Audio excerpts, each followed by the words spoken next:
One thing to mention is Bottas finishing second.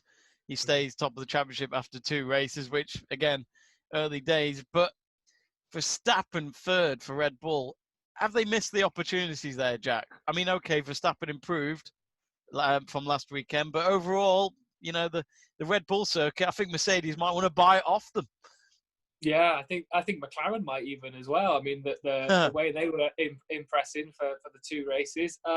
Yeah, I mean, like we said before, the first race in Austria, it was sort of Red Bull's opportunity. They've done so well on that racetrack in the last couple of years, and Verstappen, you sort of taking control of it, and it just wasn't the case for the 2 races this time round. Mercedes just looked dominant. Even when they were having issues last weekend, they still looked like they were, more superior around the track than Red Bull did. I think, Red Bull have missed an opportunity. I think Verstappen, even though the car isn't as good, he still drives the wheels off it.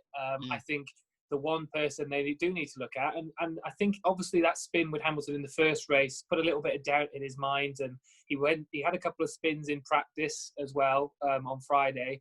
I just think Alex Albon may have lost a bit of confidence from these first 2 races, which isn't good considering that, he is probably still fighting for that second drive at Red Bull at the minute.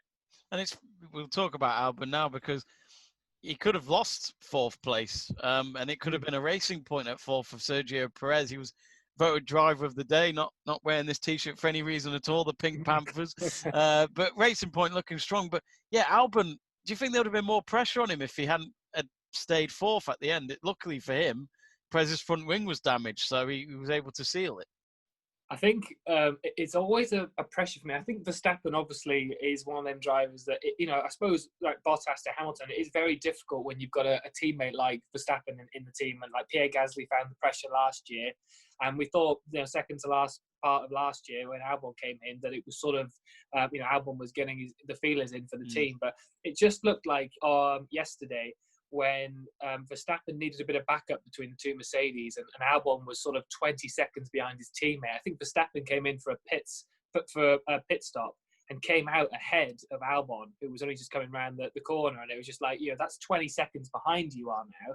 And as much as it was probably difficult to catch them up, he needed to make an effort. And I think it was a real telling sign when Sergio Perez, who I have to admit, did a fantastic job. That's the first time I've ever heard you say that.